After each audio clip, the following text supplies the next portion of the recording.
আমাদের পেশাব চরমনায় যেটা বলেছেন এটা আমি একটু ব্যাখ্যা করছি। আমাদের পার্শ্ববর্তী একটা মুসলিম রাষ্ট্র আছে পাকিস্তান, নাম শুনছেন নি? পার্শ্ববর্তী একটা মুসলিম রাষ্ট্র আছে, এটার নাম কি? পাকিস্তানে একটা সংগঠন আছে মুত্তাহিদা মজলিস আমল, সংক্ষেপে হলো MMA। মনোযোগ, মুত্তাহিদা মজলিস আমল।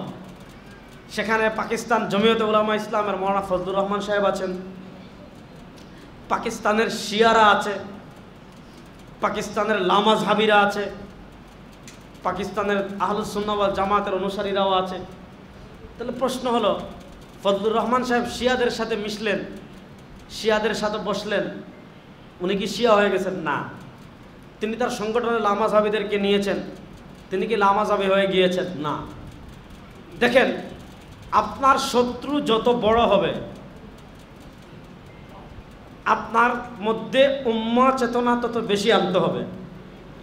মনে করেন আপনি জায়নবাদীর বিরুদ্ধে লড়াই করছেন, আপনার প্রতিপক্ষ যদি হয় জায়নবাদী, তাহলে কেন আমাদের হাতে বুকের উপর হাত বাঁধলো, কে বুকের নিচে হাত বাঁধলো, কে আমিন জুড়ে বলল, কে আমিন আসতে বলল, এটা আপনি দেখবেন না, বরং সবাইকে নিয়ে তাদের বিরুদ্ধে লড়াই করবেন। আমাদের আকীদা বিশ্বাসের জায়গায় আমরা 100-100। হিসাব সহজ, আপনি যদি আজকে ইসমতে আম্বিয়ার বিরুদ্ধে একটা বক্তব্য দেন, সবার আগে আমি খণ্ডন করব।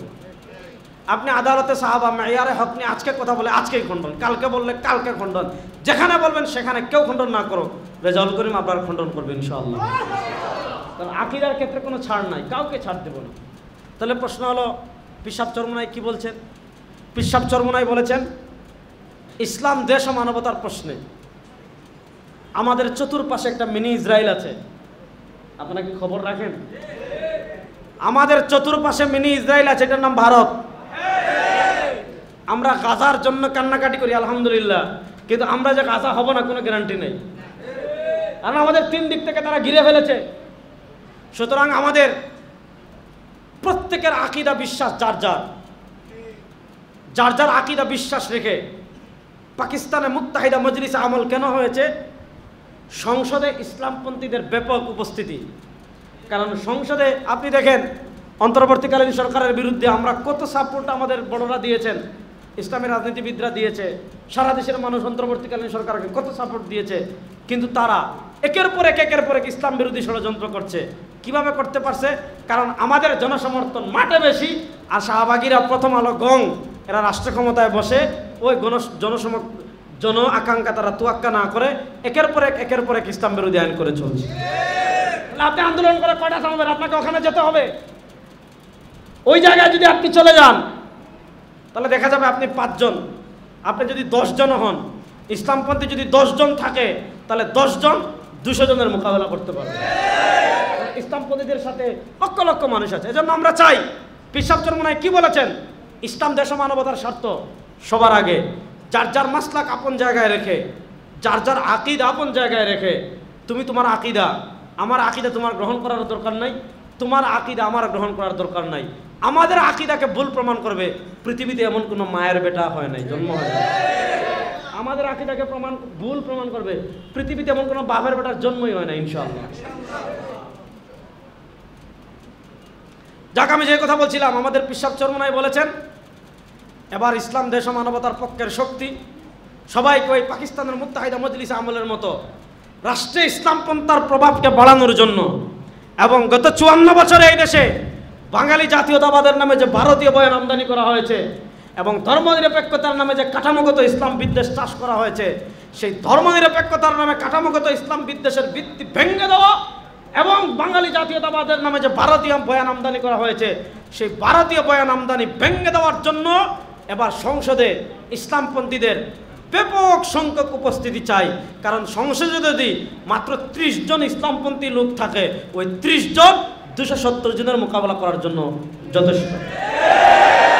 এজন্য পেশাব চরমনায় একটা ঘোষণা দিয়েছেন যে এবার ইসলাম দেশ ও মানবতার পক্ষের শক্তিকে এক করে, আগে আপনারা বলতেন যে ব্যাংকে এক পাল্লায় তোলা যায়, হুজুরদেরকে এক পাল্লায় তোলা যাবে না, এটা মানুষ বলতো, কিন্তু এইবার ইনশাআল্লাহ বলেন, জোরে বলেন না ইনশাআল্লাহ।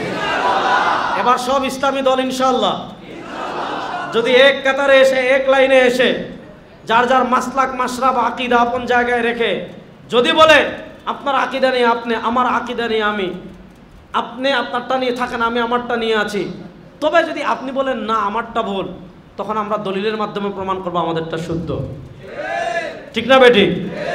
আপনার আকীদা আপনার জায়গায় রেখে, আপনার মানহাজ আপনার জায়গায় রেখে ইনশাআল্লাহ ইসলামের বৃহত্তর স্বার্থে ভারতীয় আধিপত্যবাদ মোকাবেলা করার জন্য, কাঠামোগত ইসলাম বিদ্বেষকে দুর্বল করার জন্য, জাতীয়তাবাদের নামে ভারতীয় বয়ান আমদানি বন্ধ করার জন্য যদি ইসলামপন্থীরা এক হয়ে আপনাদেরকে ডাক দেয়, 54 বছর নানা তন্ত্র মন্ত্র দেখেছেন, চলেন না একবার ইসলামকে বিজয় করি, চলেন না একবার ইসলামকে সংসদে শক্তিশালী করি। যুবকরা প্রস্তুত আছো তো ইনশাআল্লাহ? প্রস্তুত আছেন তো ইনশাআল্লাহ? ইসলামকে একবার পরীক্ষামূলক রাষ্ট্র ক্ষমতায় নেওয়ার জন্য প্রস্তুত আছেন তো ইনশাআল্লাহ? শুনেন, ইসলাম আপনি ছাড়াও বিজয়ী হবে। আপনি ইসলামকে বিজয় না করেন, ইসলাম আসছে বিজয়ী হওয়ার জন্য, একদিন না একদিন ইসলাম বিজয় হবেই হবে ইনশাআল্লাহ। সুতরাং আমরা ইসলামকে বিজয় করার জন্য প্রস্তুত আছি তো ইনশাআল্লাহ? বাংলাদেশে নানা তন্ত্র দেখেছেন, নানা মন্ত্র দেখেছেন, একবার ইসলামকে রাষ্ট্র ক্ষমতায় নেওয়ার জন্য প্রস্তুত আছেন? একবার সংসদে কালেমার পতাকা ওড়ানোর জন্য প্রস্তুত আছেন তো ইনশাআল্লাহ? সব তন্ত্রমন্ত্র বাংলাদেশে দেখে ফেলেছি, সবার শাসন দেখে ফেলেছি, সবার বিচার দেখে ফেলেছি। ব্রিটিশের বিচার ব্যবস্থা দিয়ে 54 বছর বাংলাদেশ পরিচালনা করেছেন, সাতার মাথার কিছুই করতে পারেন নাই। ব্রিটিশের তন্ত্রমন্ত্রকে পায়ের তলায় পিষ্ট করে এইবার আল্লাহ কোরআনের রাজ বাংলাদেশে প্রতিষ্ঠা করার জন্য আমার রামপুরার ইমানদীপ্ত যুবকেরা প্রস্তুত আছো না না ইনশাআল্লাহ?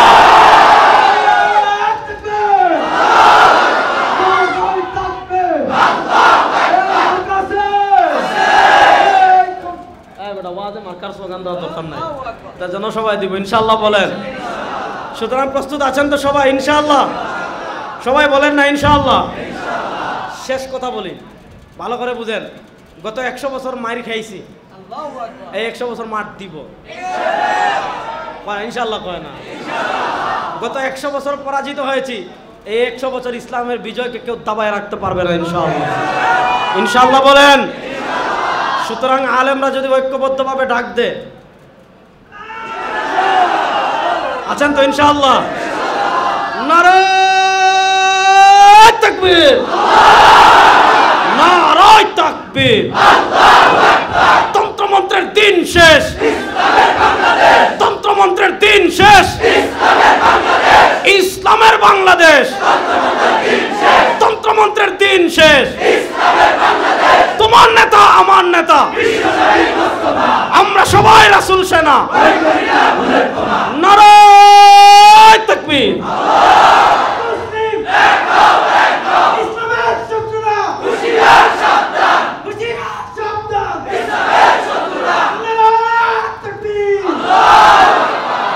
কথা ভালো করে বুঝবেন, আমরা মাহাদির অপেক্ষা করব না, না না, আমরা ঈসার অপেক্ষা করব না, না না, ইনশাআল্লাহ। আমরা প্রস্তুত আছি তো যুবকরা ইনশাআল্লাহ? কয়েকজন বাকিরা রেডি নাই না? প্রস্তুত আছেন তো ইনশাআল্লাহ? এবার খেলা হবে ইসলামের খেলা ইনশাআল্লাহ। ইনশাআল্লাহ বলেন। এবার আসেন তাহলে আমাদেরকে করতে হবে কি? খালি রাজপথে তো মিছিল দিলে হবে না। রাজপথে মিছিল কত দিবেন ভাই? এই ইন্টারিম গভর্নমেন্ট আসার পর আন্দোলন করতে করতে ক্লান্ত হয়ে গেছি। কয়েকদিন পরে পর এক একটা নিয়ে বাইরে, এই বুড়া ইউনুস কয়েকদিন পর পর আমরা ওনাকে সম্মান করি, মুরব্বী মানুষ, কিন্তু দেখেন তারা রাষ্ট্র ক্ষমতায় আসার পর ইসলামের কোনো স্বার্থ দেখছে না। এই কয়েকটা আছে, এই মুর্শিদা কি জানি একটা আছে, এরকম কয়েকটা মহিলা বসাইছে চরম ইসলাম বিদ্বেষী। এরা ইসলামের দাঁড়াও দাঁড়াও, আরে ভাই মাইক না থাকলে আওয়াজ হবে, কিসের সাউন্ড? আমার দিকে তাকাও। যখন মাইক ছিল না তখন আওয়াজ ছিল না। আমি যে জুড়ে বলতেছি এমনি শোনা যাবে, কিসের মাইক? রাখেন মাইক লাগে নাকি আবার ওয়াজ করতে? মাইক আসছে আপনার 10, 20, 100 বছর হয়েছে না। এর আগে কি ওয়াজ ছিল না দুনিয়াতে? মাইক কি আবার? আমি এমনি মাইক না থাকলেও আমি যে জুড়ে বলতেছি পিছন থেকে শোনা যাবে ইনশাআল্লাহ। বসেন, আমি যে কথাটা বলতে চাচ্ছি শুনেন। এই শতাব্দীতে আমাদের সংকটের জায়গা কোথায়? এই শতাব্দীতে আমাদের সংকটের জায়গা কি, এটা বোঝার আগে কয়েকটা হাদিস বলি, তাহলে বুঝবেন। আপনারা আছেন তো সবাই আমার সাথে? ওই 11টা বিষয়ের আগে পৃথিবীতে ছোট ছোট কয়েকটা বিষয় সংগঠিত হবে। এর ভিতরে একটা হাদিস শুনেন।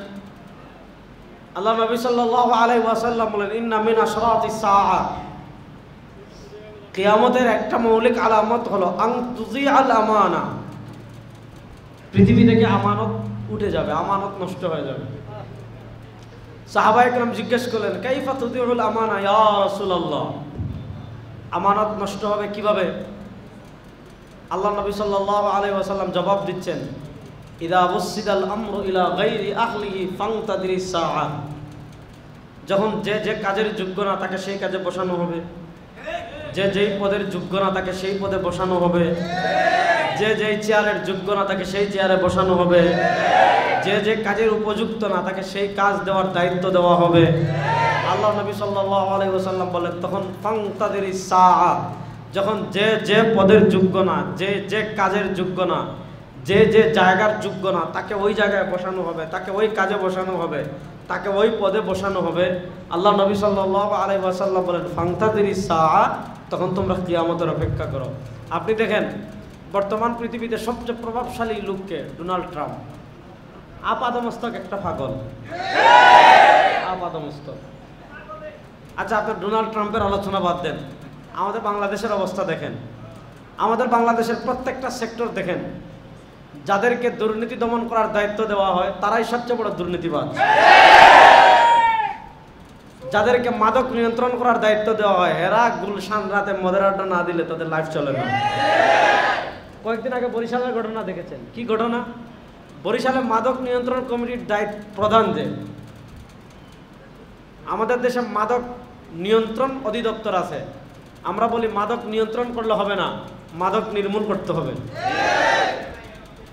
আপনি একদিক থেকে ইয়াবার বিরুদ্ধে অভিযান পরিচালনা করবেন, আপনি একদিক থেকে ফেন্সিডিলের বিরুদ্ধে অভিযান পরিচালনা করবেন, আপনি একদিকে বাবার বিরুদ্ধে অভিযান পরিচালনা করবেন, আরেকদিকে গুলশানে মদের লাইসেন্স দিবেন, আরেকদিকে বসুন্ধরা মদের লাইসেন্স দিবেন, বনানীর ক্লাবের জন্য মদের লাইসেন্স দিবেন। এগুলো আসলে মাদক নির্মূল করা না, এগুলো হলো মাদককে বন্ধ করার নামে তামাশা। বরিশালের ঘটনা দেখেছেন, মাদক নির্মূল কমিটির দায়িত্ব যাকে দেওয়া হয়েছে, পুলিশ তার বাসায় অভিযান চালিয়েছে, গিয়ে দেখে যাকে মাদক নির্মূল করার দায়িত্ব দেওয়া হয়েছে তার বাসায় 16 কেজি গাঁজা পাওয়া গেছে। তার বাসায় গাঁজা পাওয়া গেছে কয় কেজি? অথচ তাকে দায়িত্ব দেওয়া হয়েছে মাদক নির্মূলের। আমাদের দেশের রাষ্ট্রের ইনসাফ ন্যায় প্রতিষ্ঠা করার জন্য দায়িত্ব দেওয়া হয় কাদের? যাদের পিয়ন 400 কোটি টাকা দুর্নীতি করে হেলিকপ্টারে ঘুরে বেড়ায়। আমাদের দেশের রাষ্ট্র মেরামত করার দায়িত্ব কাদেরকে দেওয়া হয়? যাদের প্রত্যেকে বিদেশে একাধিক বাড়ি আছে, যাদের ছেলে মেয়ে দেশে থাকে না, সব বিদেশে, যাদের দেশে ঘর নাই, বাড়ি নাই, এবং যাদের প্রত্যেকের বিদেশে সেকেন্ড হোম আছে, বিদেশি পাসপোর্ট আছে। এই দেশের প্রতি তো তাদের দয়া থাকবে না, এই দেশের প্রতি তাদের মায়া থাকবে না। দেখা যাবে দেশের দায়িত্ব দিবেন, দেশের টাকা বিদেশে পাচার করে ওখানে বসে সে শাহী বাদশার মতো জীবনযাপন করবে, আর আপনি গরিব ছিলেন আরো গরিব হবেন, আপনার উপর ঋণ ছিল আপনি আরো ঋণদার হবেন। তাহলে প্রশ্ন কি? প্রশ্ন হলো আমাদেরকে এক নাম্বার যে জায়গায় আসতে হবে সে জায়গা হলো যে যে কাজের যোগ্য না তাকে সেই কাজে বসানো যাবে না। আমাদের দেশের নেতৃত্ব দেখে মমতাজ, তার যোগ্যতা কি? সে গান গায়। আমাদের দেশের এই যদি হয় আমাদের নেতৃত্বের অবস্থা, তাহলে আমাদের কপালে যদি আল্লাহর গজব না আসে তাহলে কার কপালে আসবে? বলেন আমার। আমাদের কপালে যদি আল্লাহর গজব না আসে তাহলে কার কপালে আসবে? এজন্য শুনেন, এই শতাব্দীতে মুসলমানদের এক নাম্বার চ্যালেঞ্জের জায়গা কোথায়? যুবকরা আমার সাথে আছেন তো? এই শতাব্দীতে মুসলমানদের এক নাম্বার চ্যালেঞ্জের জায়গা হবে আমাদের নেতৃত্বে পরিবর্তন আনতে হবে। কি করতে হবে? আমাদের নেতৃত্বে পরিবর্তন আনতে। আমাদের নেতৃত্বে কেন পরিবর্তন আনতে হবে ভালো করে বুঝেন। পৃথিবীতে মুসলমান সংখ্যায় তো অতীতে এত ছিল না, এখন পৃথিবীতে মুসলমান সংখ্যায় 250 কোটি সংখ্যায়। ভাইয়া তুমি বসো। পৃথিবীতে সংখ্যায় মুসলমান 250 কোটি। মুসলমানদের রাষ্ট্র আছে 57টা। বলেন মুসলমানদের রাষ্ট্র আছে কয়টা? মুসলমানদের এটম বোম আছে, পারমাণবিক অস্ত্র পাকিস্তানে। মনে করেন কেউ যদি পাকিস্তানকে ধ্বংস করতে চায়, যে পাকিস্তান রাষ্ট্র পৃথিবী থেকে মুছে দিব, পৃথিবীর মানচিত্র থেকে পাকিস্তান রাষ্ট্রের নাম মুছে দিব, তাহলে পাকিস্তানের এই পরিমাণ ক্যাপাসিটি আছে যে তারা অর্ধেক পৃথিবী নিয়ে ধ্বংস হবে। তারা বলে আমরা যেহেতু থাকবো না তাহলে পৃথিবীর অর্ধেক থাকতে দেব না। অর্থাৎ পাকিস্তানের কাছে যে পরিমাণ অ্যাটম বোম আছে, এই অ্যাটম বোম যদি নিক্ষেপ করে পৃথিবীর অর্ধেক শেষ। মুসলমানদের 57টা রাষ্ট্র আছে, মুসলমানদের 57টা সেনাবাহিনী আছে, মুসলমানদের 57 জন রাষ্ট্রপ্রধান আছে, মুসলমানদের 57টা সেনাপ্রধান আছে, মুসলমানদের মিসাইল আছে, মুসলমানদের ড্রোন আছে, মুসলমানদের যুদ্ধ বিমান আছে, মুসলমানদের যুদ্ধ জাহাজ আছে। আল্লাহ তাআলা সব খনিজ সম্পদ দিয়েছেন আমাদের ভাই। আপনি বিমান চালাতে হলে, মেশিন চালাতে হলে, ইন্ডাস্ট্রি চালাতে হলে তেল লাগবে, অকটেন লাগবে, পেট্রোল লাগবে, ডিজেল লাগবে, কেরোসিন লাগবে। যদি পেট্রোলিয়াম না থাকে পৃথিবীর প্রযুক্তি থমকে দাঁড়াবে, বিমান উঠবে না, গাড়ি চলবে না, মেশিন চলবে না, কলকারখানা চলবে না। এগুলো সব কার উপর নির্ভর করে? পেট্রোলিয়ামের উপর। আল্লাহ তাআলা তেল দিয়েছেন কাদের? আল্লাহ তাআলা সব তেল দিয়েছেন মুসলমানদের। কিন্তু সমস্যা হলো এত কিছু থাকতে আজকে কেন গাজায় রক্ত ঝরে? আজকে কেন গাজায় শিশুরা শহীদ হয়? আজকে কেন গাজায় নারীরা শহীদ হয়? আজকে কেন গাজায় হাসপাতালে হামলা হয়? আজকে কেন গাজায় শরণার্থী শিবিরে হামলা হয়? আজকে কেন কাশ্মীরে মুসলমান শহীদ হয়? আজকে কেন লিবিয়ায় মুসলমান শহীদ হয়? আজকে কেন ইয়ামানে মুসলমান শহীদ হয়? আজকে কেন বসনিয়া হার্জেগোভিনায় মুসলমান শহীদ হয়? আজকে কেন চেচনিয়ায় মুসলমান শহীদ হয়? আজকে কেন সিরিয়ায় মুসলমান শহীদ হয়? আজকে কেন আফগানে মুসলমান শহীদ হয়? আজকে কেন ইরাকে মুসলমান শহীদ হয়? কারণ একটাই, আমাদের অস্ত্র আছে ঠিক, আমাদের সৈন্য আছে ঠিক, আমাদের সব কিছু আছে ঠিক, কিন্তু আমাদের নেতৃত্বের জায়গায় যারা বসে আছে সব ইহুদি খ্রিস্টানের পাঁচটা গোলাম। আমাদের নেতৃত্বের জায়গায় বসে আছে যারা সব ইহুদি খ্রিস্টানের পাঁচটা গোলাম। তাদের কারো বড় আব্বা ট্রাম্প আর কারো দুলাভাই নেতানিয়াহু।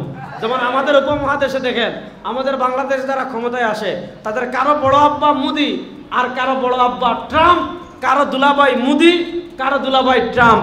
শুনেন, বাংলাদেশে যারা ভারতের আধিপত্যবাদের দালালি করবে, বাংলাদেশে যারা আমেরিকান পারপাস সার্ভ করবে, বাংলাদেশে যারা মোদির দালালি করবে, ওই দালালদেরকে বাংলাদেশের রাষ্ট্র ক্ষমতায় আমরা আর দেখতে চাই না। বাংলাদেশে বসে ভারতের দালালি আমরা আর দেখতে চাই না। বাংলাদেশে বসে আমরা আমেরিকার দালালি আর দেখতে চাই না। এই বাংলাদেশ চলবে বাংলাদেশের মানুষ যেভাবে চাইবে। দিল্লির কথায় টাকা চলবে না, ওয়াশিংটনের কথায় আর টাকা চলবে না। হিসাব খুব সহজ। এজন্য এই শতাব্দীতে দেখেন, আপনাদেরকে একটা জিনিস আমি বুঝাই, তাহলে আরো সহজে বুঝবেন। কেমনে বুঝবেন? একটা জিনিস দেখেন, কেমনে দেখবেন?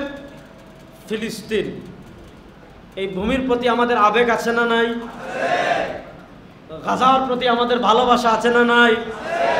জোরে বলেন না, অন্তত এতটুকু বলেন। গাজার প্রতি আমাদের ভালোবাসা আছে না নাই? বাইতুল মাকদিসের প্রতি আমাদের ভালোবাসা আছে না নাই? প্রস্তুতি নেন ইনশাআল্লাহ। ভাদ্র মাসের কুত্তা যেভাবে পিটায়, সামনে ইসরায়েলকে ওইভাবে পিটাবো। প্রস্তুত আছেন তো ইনশাআল্লাহ? ভাদ্র মাসের কুত্তারা যেমন এলাকার মহল্লা মানুষ পিটায়, শুধু আমাদের নেতৃত্বে পরিবর্তন করে, যারা পৃথিবীর কোনো পরাশক্তির সামনে মাথা নত করে না, যারা আল্লাহ ছাড়া কাউকে ভয় করে না, এদেরকে ক্ষমতায় আনেন, দেখবেন আমাদের সাথে চুক্তিতে কথা বলার মতো কোনো পরাশক্তি নেই। আফগানিস্তানের সাথে চুক্তিতে কথা বলার মতো পৃথিবীর কেউ আছে? আর আপনি দেখেন পাশাপাশি দুটো মুসলিম রাষ্ট্র, এটা হলো পাকিস্তান আর হলো আফগানিস্তান। আপনি দেখবেন আফগানিস্তানের এরা দুনিয়ার কাউরেই ডরায় না, আর পাকিস্তানের এরা ট্রাম্পে কখনো দুলাভাই ডাকে, কখনো বড় আব্বা ডাকে, কখনো বস ডাকে। এটা আমি মহাভারা বলছি, আবার শাব্দিক করতে মনে করেন না। কারণ কি? ওরা আল্লাহ ছাড়া দুনিয়ায় কাউরে ভয় পায় না, আর এরা মনে করে আমাদের সবচেয়ে বড় হলো গদি। আমার গদি রক্ষার জন্য কখনো আমেরিকাকে আব্বা ডাকবো, আমার গদি রক্ষার জন্য কখনো ভারতকে আব্বা ডাকবো, আমার গদি রক্ষার জন্য কখনো অমুককে আব্বা ডাকবো। তাহলে এই শতাব্দীতে আমাদের সংকটের জায়গা কি? ভালো করে বুঝেন, ভালো করে বুঝেন। এই যে ফিলিস্তিনে মেসাকার হচ্ছে, আমাদের কষ্ট লাগে কি লাগে না? যুবকরা বলেন, আমাদের কষ্ট লাগে কি লাগে না? অন্তত কষ্টটা ফিল করবেন, অন্তত হৃদয়ের কষ্টটা অনুভব করবেন। এটা অনেক কিছু। যদি আপনার কষ্টই না লাগে আপনি মুনাফিক, যদি আপনার কষ্টই না লাগে আপনি কি? আপনি একটা জিনিস খেয়াল করেন, ভালো করে বুঝেন। ফিলিস্তিনের চারপাশে সব মুসলিম রাষ্ট্র, জর্ডান মুসলিম রাষ্ট্র। কেন তারা ক্ষমতা পরিবর্তনের কথা বলে না?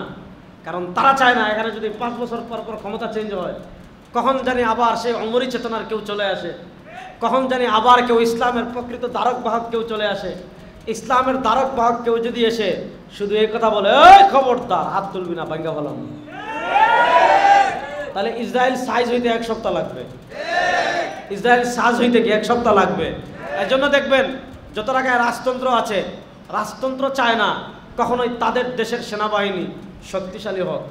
কাতার এত কিছু করে, তাদের শক্তিশালী তেমন কিচ্ছু নেই। সৌদি আরবের তেমন কিচ্ছু নাই, কারণ তারা জানে সেনাবাহিনী শক্তিশালী হলে যদি ক্ষমতা নিয়ে যায়, যদি ক্ষমতা নিয়ে যায়, কারণ তাদের তো সব হলো কুর্সি, চেয়ার। এজন্য তারা কি করে, আমেরিকার সাথে চুক্তি করে যে আমি তোমাকে তেল দিব, আমি তোমাকে ডলার দিব, পেট্রো ডলার। আপনারা একটা শব্দ শুনেছেন, পেট্রো ডলার চুক্তি। পেট্রো ডলার কি? আমেরিকার সাথে সৌদি আরব চুক্তি করেছে, আমরা পৃথিবীর যত জায়গায় তেল বিক্রি করব এটা ডলার দিয়ে করব। ডলার দিয়ে মানে কি? বাংলাদেশের কাছে তেল বিক্রি করছে, আপনি বলবেন রিয়াল দেন না, তারা বলবে আপনি তেল যা কিনেছেন এটার মূল্য পরিশোধ করেন ডলার দিয়ে। ভারতকে বলবে মূল্য পরিশোধ করেন ডলার দিয়ে। অন্যান্য রাষ্ট্রগুলোকে বলবে আপনারা তেল কিনবেন, মূল্য দিবেন ডলার দিয়ে। এটার কারণে আমেরিকার ইনকাম হচ্ছে। এখন আমেরিকা কি করে?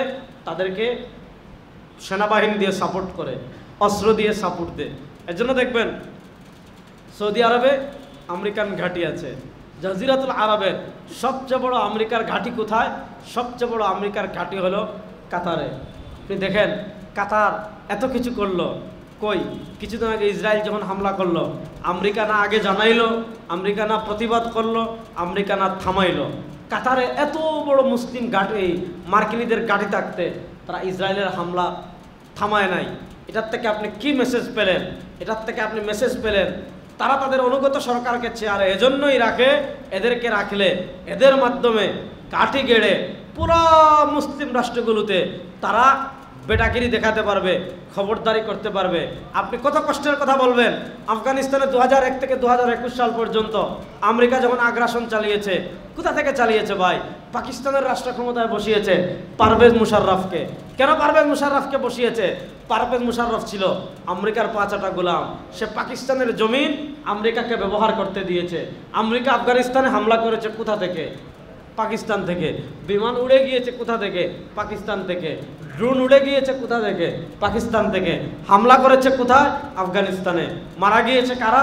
মুসলমান।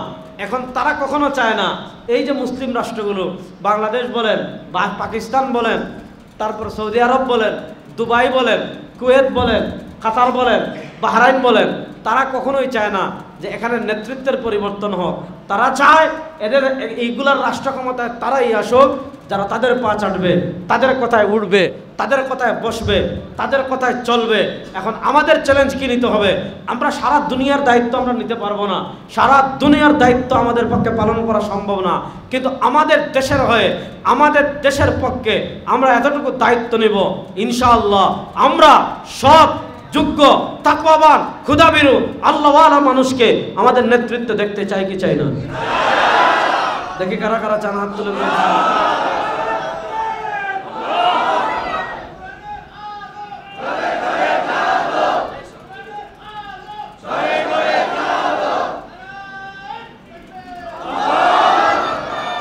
নেতৃত্বে পরিবর্তন আনা ছাড়া ভাগ্যের পরিবর্তন হবে না। দেখেন আফগানিস্তানের নেতৃত্বে আসছে তালেবানরা, আমরা খুশি না বেজার?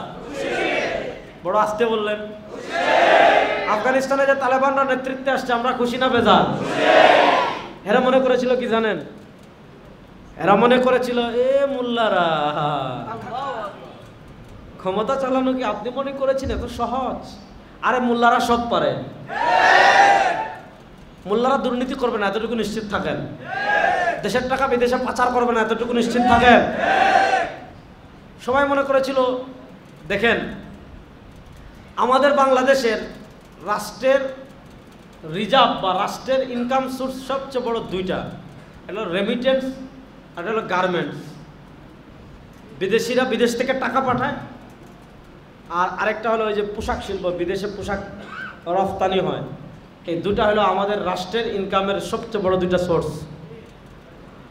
যদি আমাদের দেশের প্রবাসীরা শাটডাউন করে যে 2 মাস টাকা পাঠাবো না, গার্মেন্ট শ্রমিকরা যদি 2 মাস শাটডাউন করে যে কোনো পোশাক তৈরি করবো না, বাংলাদেশের লালবাতি জ্বলতে 1 মাস লাগবে।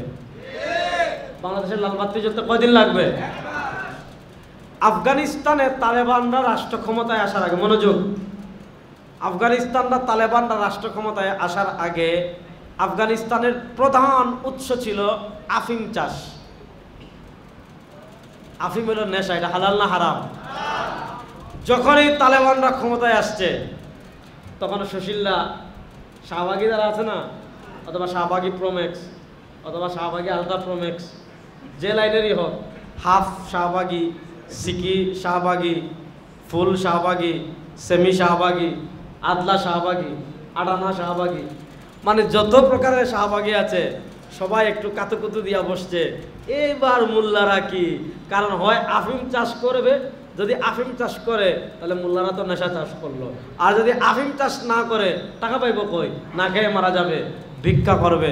আরে শুনেন, যারা আল্লাহর জন্য রাজনীতি করে, যারা আল্লাহকে রাজি খুশি করার জন্য পথ চলে, যখনই তাদের দুনিয়ার পথ, বাহ্যিক পথ বন্ধ হয়ে যাবে, সেখান থেকে আল্লাহর সাহায্য আসা শুরু হবে।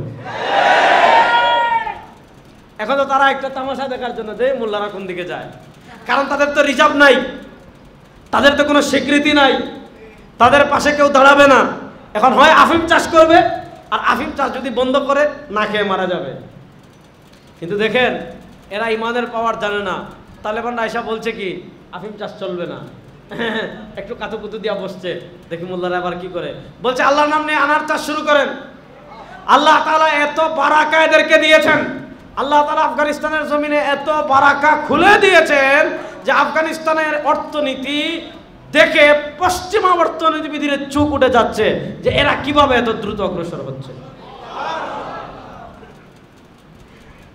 এজন্য শুনেন, আফগানিস্তানের নেতৃত্বে তারা, এজন্য তারা শির উঁচু করে দাঁড়িয়ে আছে। আর পৃথিবীর অন্যান্য মুসলিম রাষ্ট্রগুলোর অবস্থা দেখেন, কেউ ট্রাম্পকে বড় আব্বা ডাকে, কেউ ডোনাল্ড ট্রাম্পকে বড় আব্বা ডাকে, কেউ নেতানিয়াহুকে ডাকে, কেউ মোদিকে ডাকে। আমরা মোদিকেও ডাকবো না, পৃথিবীর কাউকে ডাকবো না। বাংলাদেশের নেতৃত্বে আমরা তাদেরকে নিতে চাই যারা আল্লাহ ছাড়া দুনিয়ার কাউকে ভয় করে না। যুবকরা প্রস্তুত আছেন তো ইনশাআল্লাহ?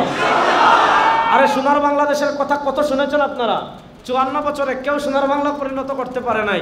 54 বছর যারা এই রাষ্ট্র ক্ষমতায় গিয়েছে, কাঠামোগত তারা দুর্নীতি করেছে, কাঠামোগত দেশের টাকা বিদেশে পাচার করেছে, ব্যাংক ডাকাতি করেছে, শেয়ার বাজার ডাকাতি করেছে।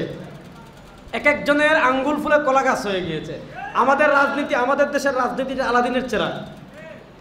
দেখেন, কিয়ামতের একটা মৌলিক আলামত কি? আনতালিদাল আমাতু রাব্বাতাহা ওয়া আনতারাল হুফাতাল উরাতাল আলা রিআ আশ-শা'i ইয়াতাতাওয়ালুনা ফিল বুনিয়ান। আল্লাহ নবী সাল্লাল্লাহু আলাইহি ওয়াসাল্লাম বলেন, যখন দেখবেন কিছুদিন আগে ছাগল চড়াইতো, পায়ে পড়ার মতো জুতা নাই, ববগুড়ে, এই কিছুদিনের ভিতরে যখন দেখবেন যে ও এ তো কিছুদিন আগে না রিক্সা চালাইলো, আল্লাহু আকবার, এ না কিছুদিন আগে ছাগল চলাইলো, এমন আলাদিনের চেরাগ পাবে যে 3-4 বছর পর, 5 বছর পর দেখবেন ঢাকায় গুলশানে বাড়ি, বনানীতে বাড়ি। কিয়ামতের আলামত। এই আলাদিনের চেরাগ কি? আমাদের রাজনীতি। দেখেন, তার দুলাভাই অমুক নেতার চামচা, দুলাভাইয়ের পাওয়ার দেখিয়ে এলাকার প্রত্যেক সবজির দোকানে, এলাকার প্রত্যেক রিক্সাওয়ালার কাছে, এলাকার প্রত্যেক ঠেলাওয়ালার কাছে, এলাকার প্রত্যেক ভ্যানওয়ালার কাছে চাঁদাবাজি করে প্রত্যেক দিন কোটি কোটি টাকা কামায়। এমন নজির বাংলাদেশে আছে না নাই? আছে না নাই? নারায়ণগঞ্জের এক পাগলা ছিল নূর হোসেন, এখন ফাঁসির আসামি। সে কি করতো? কাঠপুর ব্রিজের নিচে যখন সে ট্রলার থামতো, কি নিয়ে? বালু নিয়ে। কি নিয়ে? পাথর নিয়ে। সে লেবার ছিল, ওই মাথায় নিয়ে ট্রলার থেকে মাল খালাস করত। কিছুদিনের ভিতর রাজনীতির আলাদিনের চেরাগ পেয়ে গিয়েছে, এখন সে 1000 কোটি টাকার মালিক। কিয়ামতের আলামত।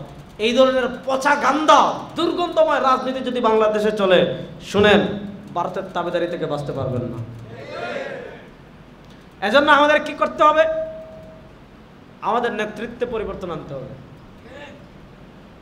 নেতৃত্ব, আমার এই কথাগুলোর সাথে আপনারা একমত আছেন তো? সারা দুনিয়া, শুধু বাংলাদেশে না, সারা দুনিয়ায় মুসলমানদের নেতৃত্বে পরিবর্তন আনতে হবে।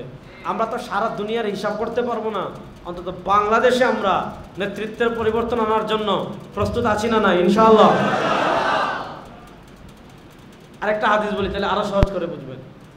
আল্লাহ নবী সাল্লাল্লাহু আলাইহি ওয়াসাল্লাম বলেন, সায়াতি আলান নাসি সানাওয়াতুন খাদ্দাআত ইউসাদ্দাকু ফিহা আল কাযিব ওয়া ইউকাযযাবু ফিহা আস-সাদিক ওয়া ইউতামানু ফিহাল খাইন ওয়া ইউখাফানু ফিহাল আমিন ওয়া ইয়াতাকাল্লামু ফিহা রুয়াইবিদা ক্বালু ওয়া মার রুয়াইবিদা ইয়া রাসূলুল্লাহ ক্বাল আর-রাজুলু তাফিহু ইয়াতাকাল্লামু ফি আমরিল আম্মা।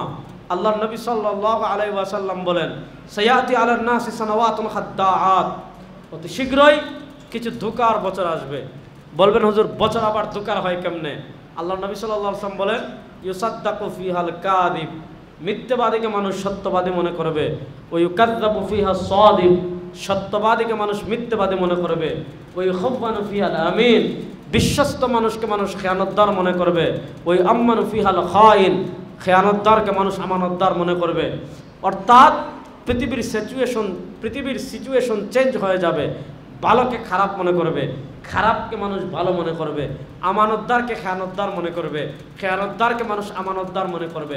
আপনি জানেন সে সুর, তার বাপ সুর, তার দাদা সুর, তার 14 গোষ্ঠী চুর, সে টাকা চুরি করেছে, তেল চুরি করেছে, মোবিল চুরি করেছে, ব্যাংক ডাকাতি করেছে, শেয়ার বাজার ডাকাতি করেছে, উন্নয়ন নামে রোডের বদলে বাঁশ দিয়েছে। আপনি জানেন তার হাতে খুনের রক্ত আছে, তার হাতে চাঁদাবাজির রক্ত আছে, তার হাতে দুর্নীতির রক্ত আছে, তার হাতে দুঃশাসনের রক্ত আছে, তার হাতে দেশের টাকা বিদেশে পাচার করার রক্ত আছে, তার হাতে তার কর্মীরা মানুষের জায়গা জমি জোরপূর্বক দখল করার অবৈধ দখলদারির হাত আছে। এমন চোর পাটপাট ডাকাতদের পিছনে সামান্য এক কাপ লাল চাকে আমাদের দেশের মানুষ স্লোগান দেয় না, অমুক ভাইয়ের চরিত্র। বলেন এরকম স্লোগান আমাদের দেশের মানুষ দেয় কি দেয় না? কারণ নেতৃত্বে পরিবর্তন আনবেন কেমনে? আল্লাহ নবী সাল্লাল্লাহু আলাইহি ওয়াসাল্লাম বলেছেন, ওয়া ইয়াতাকাল্লামু ফিহা রুয়াইবিদা, রুয়াইবিদারা সাধারণ মানুষের হয়ে কথা বলবে। সাহাবা একরাম জিজ্ঞেস করলেন, আমার রুয়াইবিদা ইয়া রাসূলুল্লাহ, রুয়াইবিদা কারা গো আল্লাহর নবী? আল্লাহর নবী সাল্লাল্লাহু আলাইহি ওয়াসাল্লাম জবাব দিচ্ছেন, আর-রাজুলু তাফিহু ইয়াতাকাল্লামু ফি আমরিল আম্মা, যার অন্তরে তাকওয়া নাই, যার অন্তরে খোদাভীতি নাই, যার অন্তরে ইখলাস নাই, যার কাছে ইসলামের আদর্শ নাই, এ ধরনের শিউলি আপা, বিউটি আপা, মমতাজ আপা, অমুক তমুক, এরা সাধারণ মানুষের নেতৃত্ব দিবে। এজন্য এই শতাব্দীতে নেতৃত্বের পরিবর্তন করা ছাড়া আমাদের গত্যন্তর নাই। এজন্য আমাদের পীর সাহেব চরমনাই বলেছেন, আমরা ক্ষমতায় যেতে চাই না, আমরা ইসলামকে ক্ষমতায় নিতে চাই। আমরা ক্ষমতায় যেতে চাই না, আমরা কোরআনকে ক্ষমতায় নিতে চাই। আমরা ক্ষমতায় যেতে চাই না, আমরা মুস্তাফা কামলিওয়ালার আদর্শ বাস্তবায়ন করতে চাই। এই 54 বছরের বাংলাদেশে গণতন্ত্র দেখেছেন, এই 54 বছরের বাংলাদেশে জাতীয়তাবাদ দেখেছেন, এই 54 বছরের বাংলাদেশে ধর্মনিরপেক্ষতা দেখেছেন। কেউ খুন বন্ধ করতে পারে নাই, কেউ মানুষের অধিকার প্রতিষ্ঠা করতে পারে নাই। এবার আপনারা দীপ্ত শপথ নেন, আর পুরাতন কাউকে আনবো না। এবার রাষ্ট্র ক্ষমতায় ইসলামকে নেওয়ার জন্য, কোরআনকে নেওয়ার জন্য প্রস্তুত আছেন না? না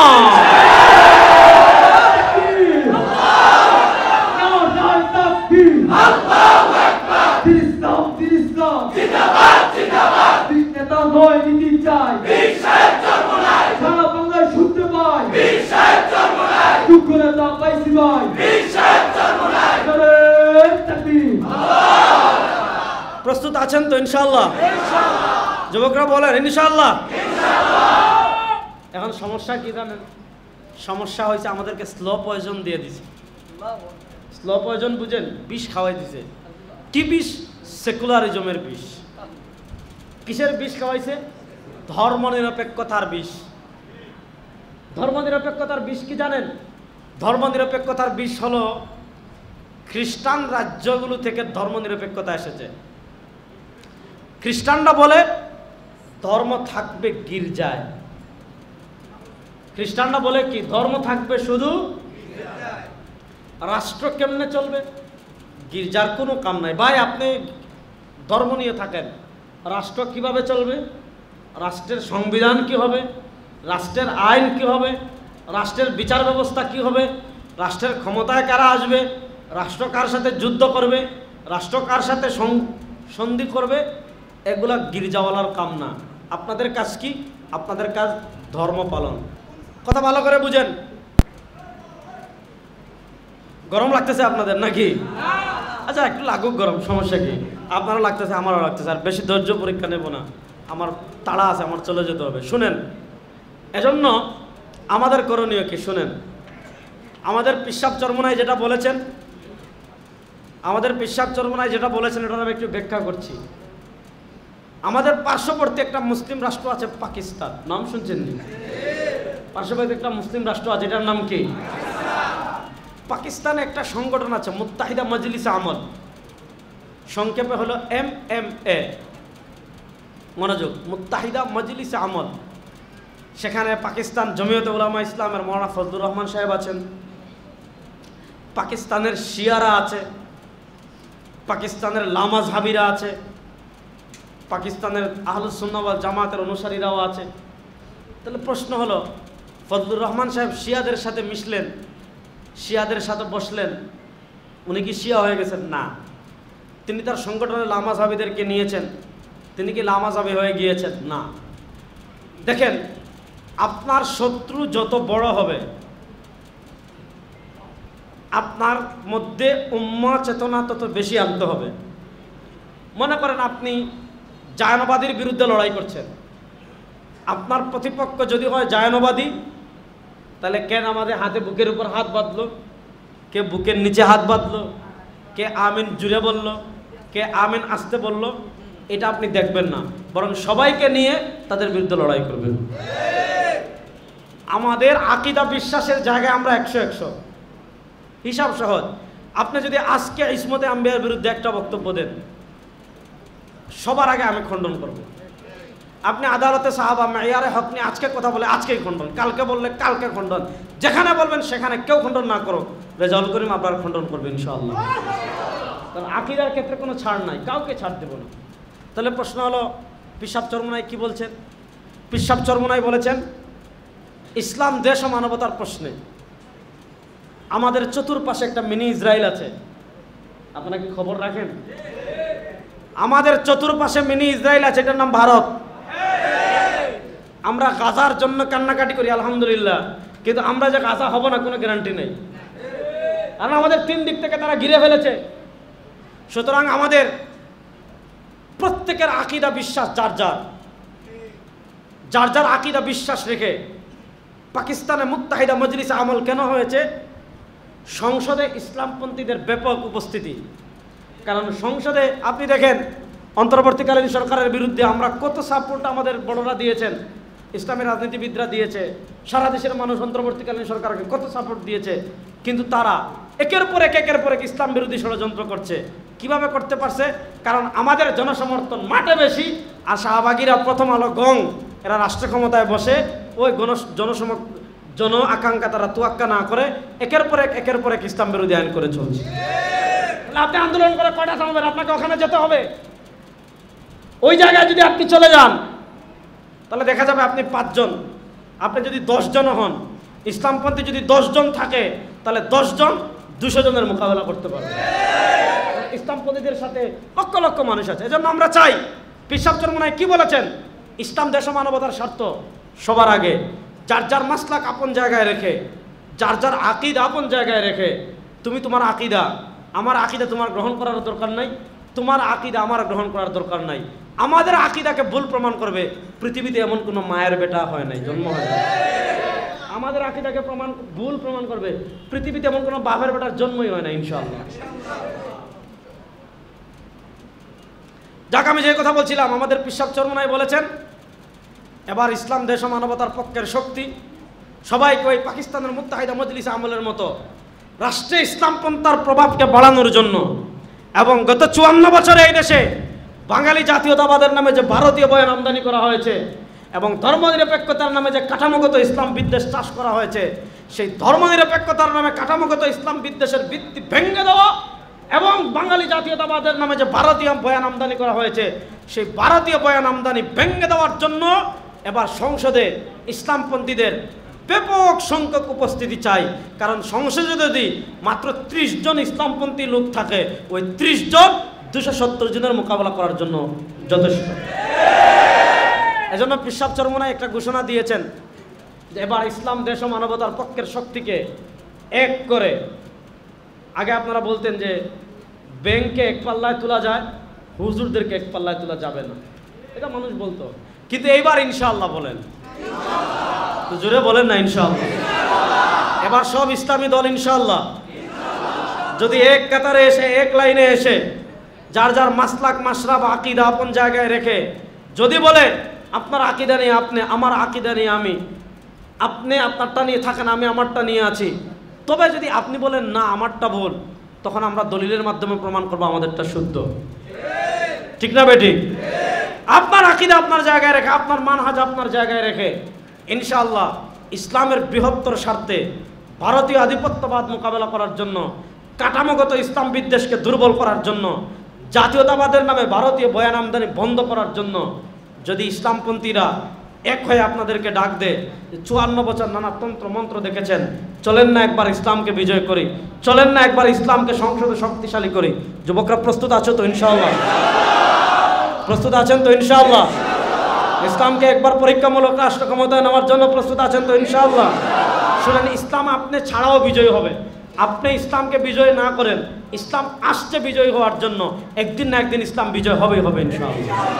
সুতরাং আমরা ইসলামকে বিজয় করার জন্য প্রস্তুত আছি তো ইনশাআল্লাহ?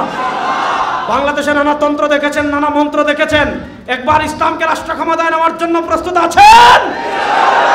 একবার সংসদে কালেমার পতাকা ওড়ানোর জন্য প্রস্তুত আছেন তো ইনশাআল্লাহ? সব তন্ত্রমন্ত্র বাংলাদেশে দেখে ফেলেছি, সবার শাসন দেখে ফেলেছি, সবার বিচার দেখে ফেলেছি। ব্রিটিশের বিচার ব্যবস্থা দিয়ে 54 বছর বাংলাদেশ পরিচালনা করেছেন, সাতার মাথার কিছুই করতে পারেন নাই। ব্রিটিশের তন্ত্রমন্ত্রকে পায়ের তলায় পিষ্ট করে এইবার আল্লাহ কোরআনের রাজ বাংলাদেশে প্রতিষ্ঠা করার জন্য আমার রামপুরার ইমানদীপ্ত যুবকেরা প্রস্তুত আছো না না ইনশাআল্লাহ?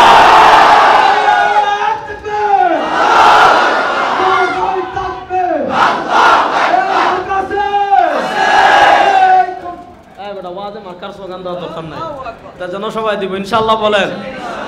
সুতরাং প্রস্তুত আছেন তো সবাই ইনশাআল্লাহ? সবাই বলেন না ইনশাআল্লাহ?